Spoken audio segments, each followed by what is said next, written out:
Bagi setiap wanita, menstruasi adalah hal yang sudah lumrah karena memang harus dijalani setiap bulan. Nah, kalau kita sudah datang bulan, hal pertama yang akan kita cari adalah pembalut. Kalau dipikir-pikir, pembalut ini dipakai habis itu dibuang. Menurut kalian, apakah itu nggak pemborosan namanya? Tapi meskipun begitu, kita masih akan sangat membutuhkannya bagi perempuan khususnya. Ngomongin soal pembalut, apakah kalian tahu dari mana sebenarnya pembalut wanita ini? Berasal dari mana sebenarnya? Sudah sejak kapan ini ada? Banyak hal yang masih belum kita ketahui alat penyerap ini. Oleh karena itu, biar kita semua jelas, Mimin telah merangkumnya dalam artikel ini. Namun sebelumnya, bantu kembangkan channel ini dengan menekan subscribe beserta tanda loncengnya. Oke, kita lanjutkan kembali. Pembalut wanita, handuk sanitasi, dan tampon adalah barang yang dikenakan oleh seorang wanita ketika mereka menstruasi, pulih dari operasi vagina, untuk losia pasca melahirkan, setelah aborsi, atau dalam situasi lain yang memang mengharuskan menggunakan pembalut ini. Bantalan yang dipakai wanita ini hampir sama dengan yang dipakai penderita inkontinensia. Biasanya ini dipakai oleh pria atau wanita yang memiliki penyakit inkontinensia urin atau kondisi di mana si penderita memiliki masalah dengan urin. Jauh ini pembalut adalah yang paling sering digunakan oleh wanita yang mengalami menstruasi. Ini dikarenakan mudah diakses dan cukup sederhana. Sebagian bahan yang dipakai pembalut ini adalah bahan sintetis yang dikelantang atau dijemur. Tapi kalau dipikir-pikir, apa bahan ini sudah sejak dulu? Dan kalau ada pun, kapan ini diciptakan? Setelah ditelusuri lebih dalam, ternyata bantalan wanita ini sudah ada sejak abad ke-10.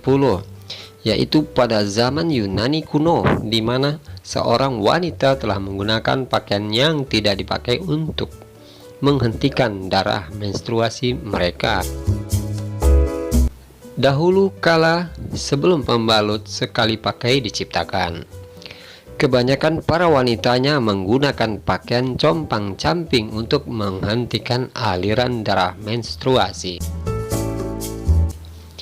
Pakaian yang mereka pakai biasanya berbahan katun atau wol domba, rajutan dari bantal, bulu kelinci, hingga rumput pun mereka gunakan untuk menangani siklus bulanan ini. Pembalut sekali pakai ini akhirnya ditemukan oleh seorang perawat yang memang sedang mencari metode baru untuk menghentikan pendarahan yang berlebihan, terutama pada saat berada di medan perang. Bantalan pertama ini terbuat dari pulp kayu yang ditemukan oleh perawat di Prancis. Menurut mereka, itu sangat mudah menyerap dan tentunya tinggal dibuang. Sampai pada akhirnya seorang produsen komersial meminjam ide ini dan mengembangkannya pada awal 1888. Kalau masa dulunya ini disebut dengan softball bat. Di Amerika, Johnson & Johnson juga telah mengembangkan versi mereka sendiri. Pada tahun 1896 disebut Lister Towel, handuk pembalut wanita.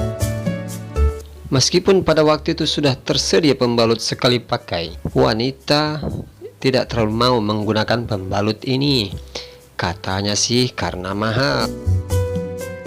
Mereka hanya menggunakan metode yang tradisional. Butuh waktu yang cukup lama sampai pada akhirnya produk ini diterima oleh wanita. Pada awalnya pembalut ini berbahan wol kapas dan berbentuk persegi panjang berserat. Pada bagian tengahnya berbentuk seperti kapal. Pada bagian inilah yang digunakan untuk menyerap darah. Kemudian mereka juga merancang sebuah strip perekat yang ditempatkan di bagian bawah pembalut untuk direkatkan pada bagian pelana celana dalam. Dan ini akhirnya menjadi metode yang disukai oleh para wanita. Akhirnya pada 1980-an, pembalut model tradisional ini sudah jarang dipakai. Selama 20 tahun terakhir, industri pembalut akhirnya telah maju dan pesat. Sampai pada akhirnya lewatlah sudah hari-hari di mana kita menggunakan pembalut yang tidak efisien.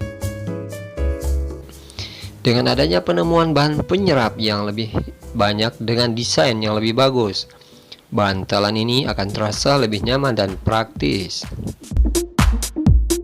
Oke guys, teruntuk para wanita, semoga menambah pengetahuan Anda, karena itu yang Anda pakai setiap bulan. Bagi para suami ya, belikan pembalut buat sang kekasih ya, suami buat istrinya ya. Oke, semoga video ini bermanfaat. Jangan lupa bagi yang belum, tekan subscribe dan tanda notifikasinya. Salam kompak selalu dan semoga kalian berbahagia. Wassalamualaikum.